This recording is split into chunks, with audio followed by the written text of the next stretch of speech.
आप देख रहे हैं भवानी टाइम्स। गोरेगांव तालुका के देवटोला महसगांव क्षेत्र में एक नाबालिग लड़की के साथ हुए अमानवीय दुर्व्यवहार और उसकी हत्या के खिलाफ तीव्र धड़क निषेध मोर्चा निकाला गया। यह मोर्चा 24 फरवरी 2025 को गोरेगांव के थाना चौक से शुरू होकर तहसील कार्यालय गोरेगांव तक गया। इस मोर्चे में गोरेगांव तालुका के सभी समुदायों के लोग एकजुट होकर इस जघन्य घटना के खिलाफ विरोध कर रहे थे। घटना के बारे में बताया गया कि देवटोला क्षेत्र के किसान पूर्णिमा विनोद नागवंशी की बेरहमी से हत्या कर दी गई और सबूतों को मिटाने के लिए उसका शव जला दिया गया। इस कृत्य ने न केवल गोरेगांव बल्कि पूरे क्षेत्र को हिलाकर रख दिया। घटना के विरोध में विभिन्न सामाजिक संगठनों ने एकजुट होकर पीड़ित परिवार को सांत्वना दी और मृत लड़की को श्रद्धांजलि अर्पित की। इस मोर्चे में 3 प्रमुख मांगें रखी गईं। आरोपी पर फास्ट ट्रैक कोर्ट में मुकदमा। मोर्चे में यह मांग की गई कि आरोपी को किसी भी परिस्थिति में जमानत न दी जाए और फास्ट ट्रैक कोर्ट में मामला चलाया जाए।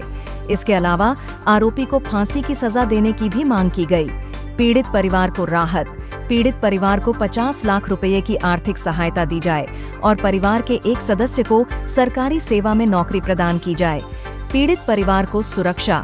पीड़ित परिवार को सरकारी खर्चे पर सुरक्षित स्थान पर घर बनवाकर अनुसूचित जाति और जनजाति अधिनियम के तहत सुरक्षा दी जाए ताकि परिवार को किसी प्रकार का डर या शोषण न हो। इस मोर्चे में शामिल सभी लोग इस जघन्य घटना को लेकर और उन्होंने एकजुट होकर सरकार से न्याय की मांग की। साथ ही उन्होंने भविष्य में ऐसी घटनाओं को रोकने के लिए कड़े कदम उठाने की अपील की।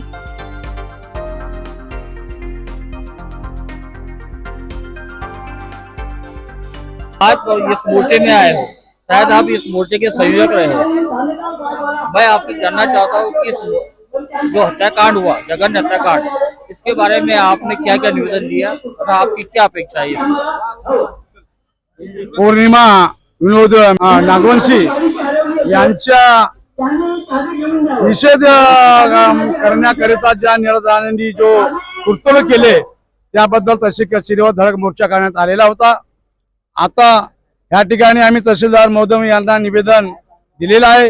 या निवेदनामध्ये अनेक आमच्या मागण्या आहेत की त्या परिवाराला 50 लाख रुपये मुआवजा मिळाला पाहिजे, त्यांना घरकुल एक मिळाला पाहिजे, त्यांना शासनाकडून ज्या ठिकाणी त्यांना सवलत होईल अशा ठिकाणी त्यांना बसवण्यात यावे अशी आम्ही तहसीलदार महोदय आणि महाराष्ट्र शासनाला विनंती केलेली आहे। तुमचं नाव?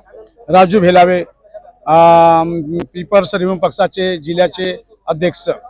साथियों, आज के निषेध मोर्चा के तहत पूर्णिमा को न्याय दिलाने के लिए गोरेगांव क्षेत्र के हमारे मुस्लिम भाई भी यहाँ पे बड़ी संख्या में उपस्थित हुए थे।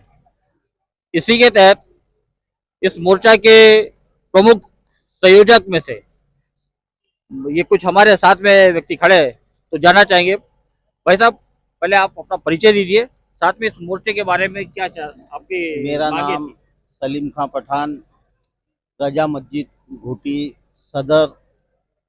और इस अनहोनी जो घटना हुई, निर्दयी घटना जो है, ऐसी घटना भविष्य में कहीं भी नहीं होना चाहिए। और जिन लोगों ने भी घटना किया और जो भी आरोपी है, आरोपियों की कोई जात नहीं है, मानवता के आधार पे हम सब लोग यहाँ जमा हुए और उसको शासन की तरफ से ज़्यादा से ज़्यादा घोर सजा मिले, फांसी मिले। और पूर्णिमा नागवंशी के साथ में जो अत्याचार जो हुआ है उसको शासन की तरफ से 50 लाख रुपए की आर्थिक मदद मिले।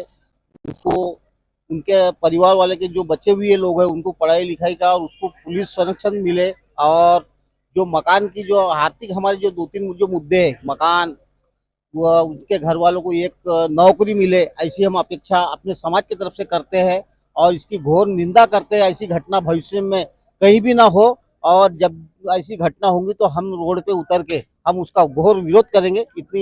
इतना ही बोलते हुए मैं अपनी 2 शब्द समाप्त करता हूँ। जय हिंद, जय महाराष्ट्र। धन्यवाद सलीम भाई। आप कुछ कहना चाहोगे? पहले आप परिचय दीजिए, फिर उसके बाद अपनी बात बताइए। मैं भारतीय मुस्लिम परिषद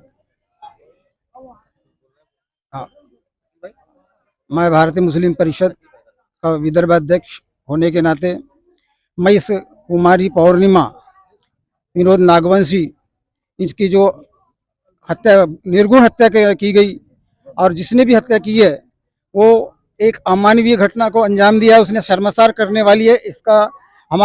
हम इसका निषेध व्यक्त करते हैं। तो इस वक्त तहसील ऑफिस में इस मोर्चे से जुड़े हुए कुछ मुद्दे लेकर गोरेगांव शहर के अंदर में ही नहीं बल्कि पूरे गोंदिया जिले के अंदर में विख्यात एक ऐसे शख्स हमारे सामने उपस्थित है। साथियों, जो हर जगह अन्याय अत्याचार के साथ साथ समाज के अंदर में होने वाली किसी भी बुराइयों के खिलाफ बड़े जोर शोर से वर्षों से लड़ाई लड़ रहे हैं, ऐसे व्यक्ति हमारे साथ है।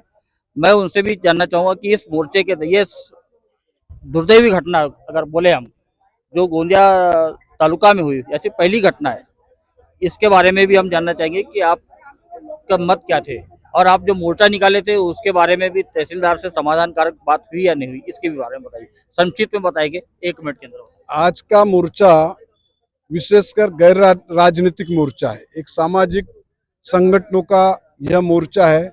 और इस मोर्चे की मुख्य मांगों में जो पूर्णिमा पर जो बलात्कार हुआ, जिसका हत्या हुई, ऐसे उस आरोपी को यानी फांसी की सजा देना चाहिए मुख्य, और इसको जल्द गति से न्यायालय में, नहीं तो अनेक केस ऐसे प्रलंबित रहते हैं, इसलिए जल्द न्यायालय में इसको भेजा जाए और उसको फांसी की सजा दी जाए। दूसरा ऐसा है, एक अत्यंत गरीब महिला होने के कारण उसके परिवार को एक 50 लाख रुपए की मदद मिलनी चाहिए, उसको आवास बनाकर देना चाहिए, उसके परिवार को एक नौकरी देना चाहिए। 4 मुद्दों के लिए इस गोरेगांव तालुका के विभिन्न सामाजिक संगठनों ने यह मोर्चे का आयोजन किया और महाराष्ट्र शासन को चेताया है कि उसको जल्द से जल्द न्याय मिले, नहीं मिला तो एक अगला कदम अवश्य होगा। इस गोरेगांव के अनेक ऐसे हमारे नौजवान जो कार्यकर्ता है, उनमें से जिन लोगों ने इस मोर्चे को ज्यादा भूमिका ले गई, जिसमें राजू भेलावे है, जिसमें लोखंडे है, जिसमें पंचभाई सर है, जिसमें धमगाय जी है, जिसमें अनेक लोग ऐसे जिन्होंने विश्वजीत डोंगरे है, अपने तिरपोड़े सर है, ऐसे अनेक लोग मैं देख रहा था कि पिछले अनेक दिनों से इनके मन में जो तड़मड़ थी और उसको आज सही में जनता को जन जागृति भी किया है और एक न्याय दिलाने के लिए उन्होंने प्रयत्न किया है। मुझे आज के इस मोर्चे से शासन से यही मांग करना है कि इन जो तहसीलदार को निवेदन दिया गया है वो चारों बात को मंजूर किया जाए। धन्यवाद। आपने अपना नाम नहीं बताया। हौसलाल राहंगडाले, सामाजिक कार्यकर्ता। धन्यवाद सर। साथियों, आज गोरेगांव के अंदर में जो घटना घटी, ऐसे घिनौने हत्याकांड के खिलाफ समाज ने एकजुट होना चाहिए और एक साथ मिलकर उसका मुकाबला करके ऐसी घटना न हो, इसके लिए भी हमने प्रयत्न करना चाहिए, ऐसा इस मोर्चे के द्वारा संदेश जा रहा है। साथियों, मैं परेश दुर्गवार, कैमरामैन आकाश के साथ भवानी टाइम्स गोंदिया में बने रहिए। धन्यवाद।